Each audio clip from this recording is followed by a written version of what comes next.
Welcome back to CBS Saturday Morning. We're going to begin this half hour with the violent crackdown on anti-government protests in Iran.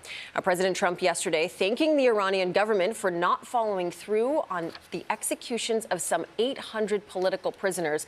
But monitors say thousands of people were killed during the demonstrations. With internet access still restricted, their stories have slowly emerged. MTS Tayeb speaks with the family of one student who was full of life and wanted nothing more than her freedom. Her name was Rubina Aminian. The 23-year-old studied fashion and textile design in Tehran, sharing a bright, creative life online. But after joining a major anti-government protest in the heart of the capital last Thursday, Aminian was shot in the back of the head at close range and killed, victim of the deadly crackdown by Iranian state security. Hilala Nouri is her aunt who lives in exile in Norway. When they confirmed she had been killed, it was like my whole body was on fire. Aminian's mother drove 6 hours from their home in western Iran to identify her at a makeshift morgue. My sister saw hundreds of bodies lying on top of each other. All of them had been shot in their heads and their necks. She had to look at all of their beautiful faces before she found our dear Rubina. The Oslo-based group Iran Human Rights, which tracks killings and executions, verified Rubina Aminian's case through family sources and on-the-ground eyewitness accounts. Mahmoud Amiri Mogado speaks for the group. I think that the regime in Iran seriously fears for its own survival, and it's doing whatever it takes to continue its rule. Including the mass killing of civilians. Including the mass killing.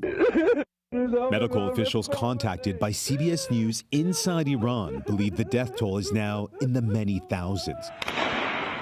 A crackdown far deadlier than any previous major uprising, like the 2009 Green Movement, the 2019 fuel protest, and 2022's Women Life Freedom demonstrations. Each had its trigger, and each was crushed with brutal force. But not like this.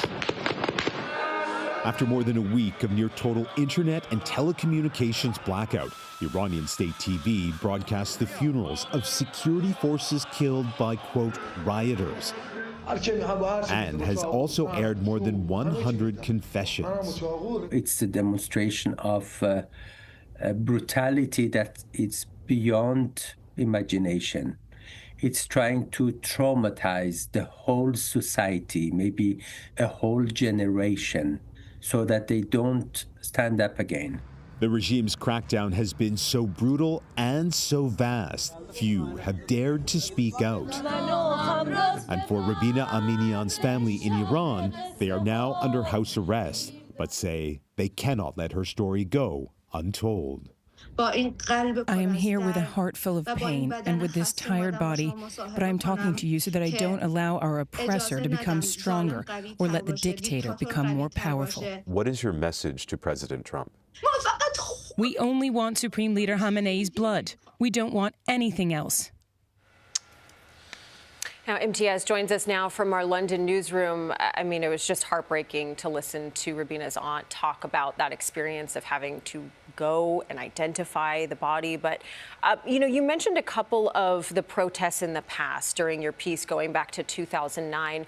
What's different about this one? Well, Kelly, what's different here is the scale of the killing. The deaths are in the many, many thousands. Second, that the level of violence lands on top of an economy that is in free fall. Tehran is suffering from a water crisis and last summer's devastating war with Israel. Now, the Iranian public believes that the state simply cannot provide the basics, stability, security, and a normal life. So what you get is a broken social contract and an isolated and weakened regime responding with the only thing they have left, and that is brutality. MTS, I remember when you reported on the ground in Tehran. Tell us what you're hearing from your sources there. Well, Adrian, as you can imagine, it's been incredibly difficult to talk to anybody inside Iran. But of the people we have been able to connect with, they describe a nation gripped with fear and in deep mourning. We've had accounts of mass funerals and bodies buried in unmarked graves. What we've also been told is that the worst of the violence came last Thursday, the same evening Rubina was killed, and which is now being called the Night of Blood. Right now, we're hearing that the streets are quiet. But at night, in the darkness, we're told chants still rise from the rooftops, and that chant is death